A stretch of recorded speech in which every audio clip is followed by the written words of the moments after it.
Welcome students. This is Dr. Pintu Kumar De, Associate Professor, Department of Pharmaceutical Technology, JIS University.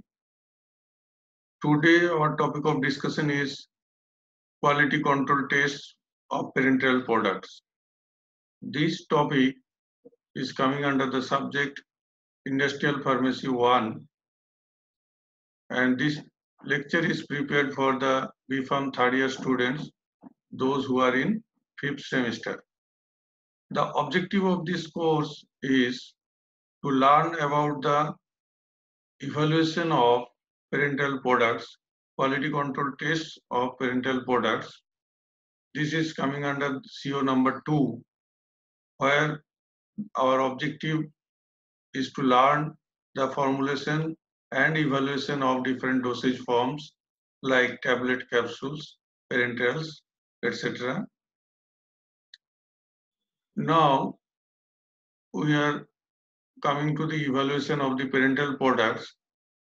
Different parameters we have to evaluate. We know the basic criteria for a parenteral products to fulfill the certain criteria. First criteria, among the different criteria, first criteria is it must be sterile product. The parenteral products must be sterile. So whether the product has been sterilized or not, whether it is sterilized or not, after doing sterilization, whether sterilization has been done properly or not, whether the product ultimately becomes sterile or not, that has to be ascertained by this test. Sterility testing is very important test. Next is clarity test. Number 2 is clarity test. It must be clear. The pharmaceutical solution, parenteral solutions must be clear, should not contain any foreign particle. So here we are doing the clarity test to check whether any foreign materials are present in the solution which may hamper the site of injection, whether it contains that foreign particles or not. So this test is done, clarity test. Next is seal test, leakage test. If the container is having any leakage, there is a chance of loss of the product or contamination of the product. Sterility will not be maintained if the container is having any leakage. So that container should be removed from the batch. So we are doing the leakage test, and the containers which found as having leak, that has to be removed from the batch. Final storage. Pyrogen testing is another important. If there is any metabolic product of the organisms which contains pyrogen, that pyrogen hamper that these are toxic to the body, cause physiological changes, and that is totally undesirable. And that can be done by the in vivo test or in vitro test. Rabbit test is the in vivo test, and the LAR test is the in vitro test. This pyrogen testing we will learn in separate class. Here, other than the pyrogen testing, will be discussed elaborately. And assay of the drug content is another type of quality control study. That suppose an ampule or an vial contain a definite quantity of the drug, there will be a labeled quantity of the drug, and whether it contains that labeled quantity of the drug or not within this narrow range of deviation, whether it is there, it maintains that range, we can go for the assay of the drug content. This is one of the major quality. Otherwise, if it is not, the drug is not present to the level quantity, it may not produce any effect. First, we will discuss about the sterility testing. Sterility testing is a procedure which is carried out to detect the presence of any microbe. So this test, as I told you, that parenteral product must be sterile. Now here we are ascertaining whether the product contain any microbial organisms or microorganisms inside the product. The principle is that if microorganisms are there, there must be growth if that substance, that product is cultured on the culture medium, added to the culture medium. This is the basic principle.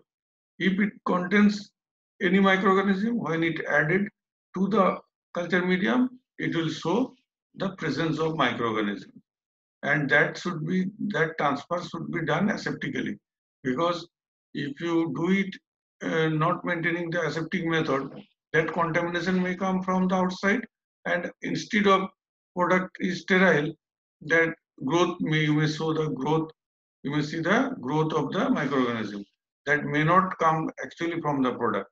So doing sterility test, so many precautions you have to take, and some control study you have to do parallelly for positive control, and also negative control should be done along with the test. For validation of the sterilization process, objective is validation of the sterilization process, whether the process which you are using, it is an effective method or not. So we can validate. If you find that the method makes the product sterile, then the method will be validated. To check the presence of microorganisms in preparations which are sterile, to prevent the issue of contaminated product in market. What are the steps? These are the steps involved in sterility testing. First is sampling, then is selection of the quantity of the product to be used, then method of sterility testing. There are two methods. One is membrane filtration method, another is direct inoculation method. Observation and interpretation of the result, that must be done very carefully. First is sampling. The question is how much sample you will take, or how much container you will take for testing. The sample must be representative of the whole batch, whole lot of the final container. Mainly followed by two rules. A fixed percentage of the container may be selected, or a fixed number of containers are taken independent of the batch size. Either you can take a certain percentage of the container, means when batch size is more container you have to take, or we can fix the number of container irrespective of the batch size. According to IP, Indian Pharmacopoeia, following guidelines are determining the number of container which we have to use. If the container is less than 100, then 10% of the container, or 4 container you can, whichever is greater, you have to take. When the container is more than 100 but less than 500, you should take 10 container. If there are more than 500 containers, then 2% or 20 containers, whichever is less, you have to take. Method of sterility testing. First method is membrane filtration method. Here what we are doing, this is method 1.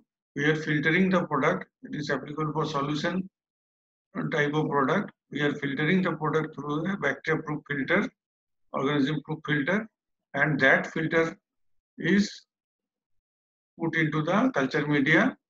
That is the concept. Membrane filtration method. Filterable aqueous preparation, alcoholic preparation, oily preparation, preparation miscible with or soluble in aqueous or oily solvents. All steps of these procedures are performed aseptically. Otherwise, our contaminants from the outside may hamper the test. Membrane filter we are using having 0.545 micron porosity. First we filter the test solution. After filtration, remove the filter, cut the filter into two halves. One half is going for the test for the presence of bacteria, another half going for the test for the presence of fungi. This half is added to the, transferred to the culture media, fluid thioglycolate media. Another part, soybean casein media. Another part is to the soybean casein media. Now incubate it for 30 to 35 degrees centigrade for 7 days. Here it is incubated 20 to 25 degrees centigrade for not less than 7 days. In both cases, more than 7 days. Observe the growth in the media, observe the growth in the media. Now come to the direct inoculation method, suitable for sample with small volume. When the sample is in small volume, directly we can add to the media, culture media.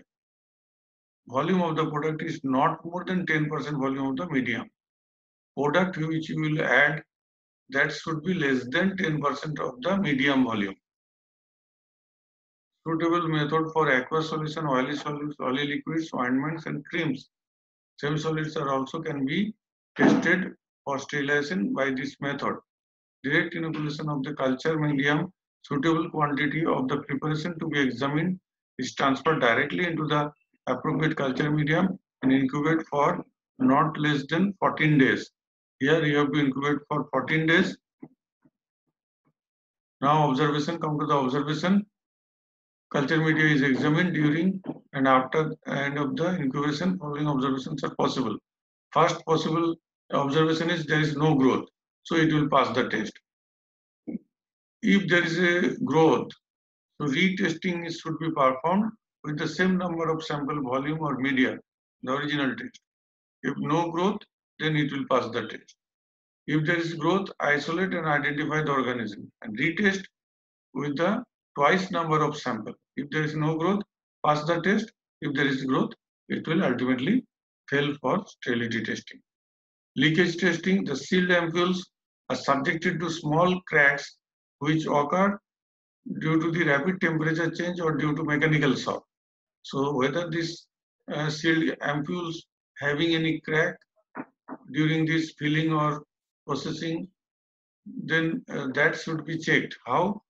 The filled and sealed ampoules dipped in 1% methylene blue solution under negative pressure. You have to apply vacuum, you have to dip into the methylene blue solution and then vacuum release.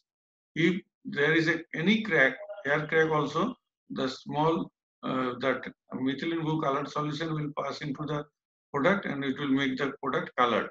So if you see the color presence of color, that you reject, that container should be rejected. Clarity test is done for having to check the product is having any foreign particles or not.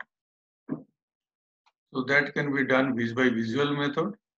In this method, we are using the black and white background and intense light.